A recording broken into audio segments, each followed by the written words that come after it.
We're here with head coach Lauren Dawson as they get ready for the third week of the season. After our first week, big offensive showing against Hendricks. Last week, you came up against what turned out to be a pretty stout defense in Sagu. As the game went on, there were some adjustments being made, utilizing Madison Ross a little bit more in the passing game.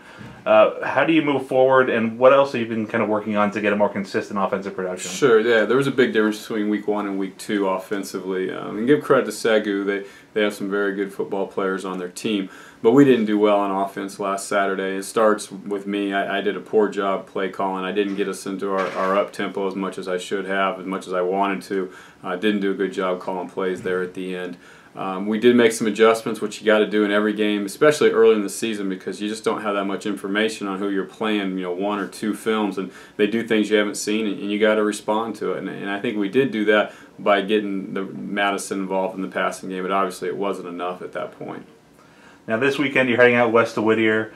Is the preparation any different for taking kind of a longer road trip? That's kind of unusual for D3 at this level to be heading out to California. And do you feel like there's a need to kind of remind the guys that it's not a vacation to LA? There's business to take care of. Yeah, I think our guys are mature enough that they understand that, and they after last Saturday they just want to win a football game. They'd go to Mars to do it.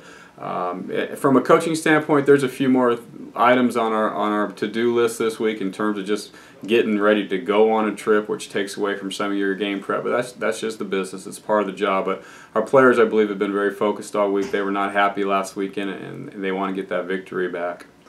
And so far this season, the defense has come up with 10 takeaways, which is a pretty staggering number through 2 games.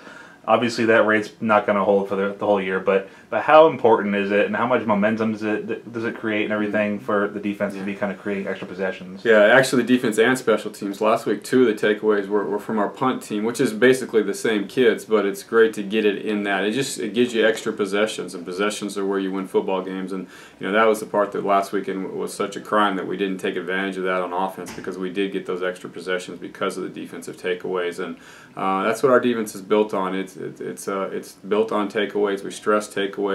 We're going to play a lot of cover 2 and force to do underneath stuff, but we're going to get takeaways when they come about.